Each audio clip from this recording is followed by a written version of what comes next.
You know, sometimes I wonder who decided that you should stand on the right and walk on the left when you're on an escalator. I've never seen any signs telling people to do that, but it seems everyone follows that unwritten rule. Why is that? Yeah, I find escalator etiquette puzzling too.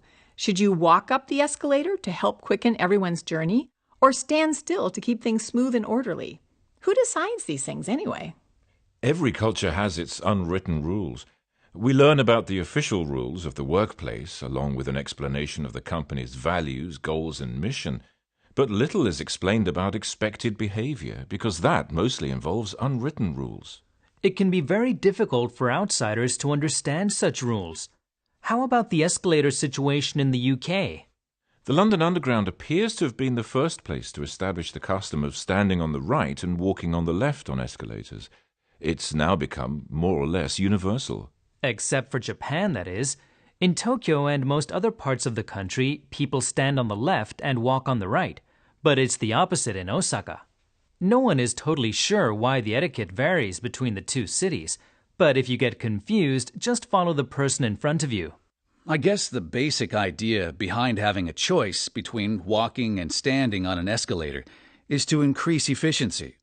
But I don't think you save that much time if you walk up or down an escalator, as opposed to standing still. Railway operators in Japan were worried that walking on a moving escalator increases the risk of injury or even death.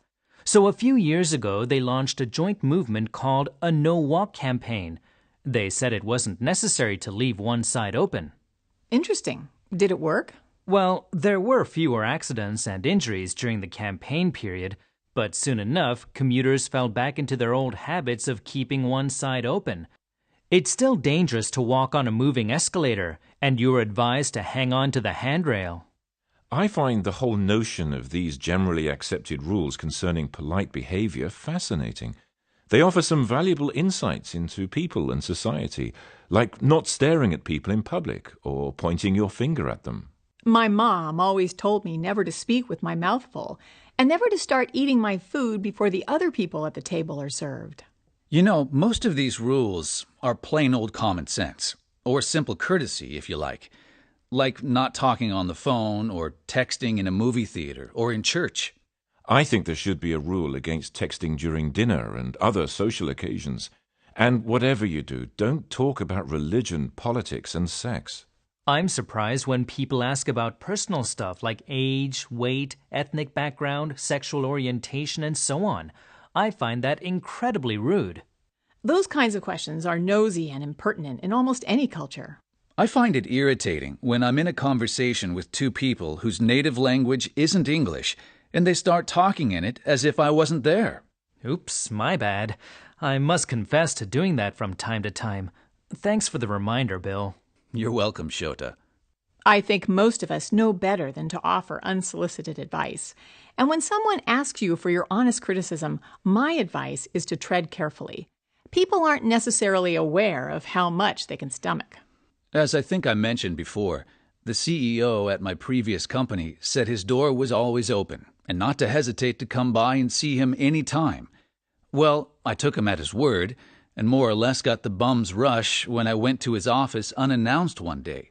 That's a classic example of what's known in Japanese as honne and tatemae, or true feelings versus a facade. Interesting. I guess it's the same in any society. That's the kind of unwritten rule you need to be aware of if you don't want to tread on people's toes. Another important unspoken rule is not cutting people off while they're in the middle of saying something. I try my best to wait until they've finished whatever it is they want to say, although I have to admit that I sometimes have trouble doing that. I plead guilty to that too. It's such a bad habit, I know. Picking up on something Shorter mentioned earlier, I really find it annoying when people suddenly feel the need to share their personal details with me. I'm sorry, but I don't need to hear all about someone's marital problems, health issues, how their kids are doing in school, how much money they made on the stock market, blah, blah, blah. I agree. That makes me feel quite uncomfortable, especially if I get the sense that I'm expected to reciprocate and bare my soul to the other person too. One obvious, unstated rule when it comes to polite behavior is taking care not to be late. I learned this from a former boss who lived by the phrase. He always showed up early and was always prepared. I agree, it's so important to be punctual, but there are some unwritten rules that we follow more or less unconsciously. Such as? Well, one good example is eye contact.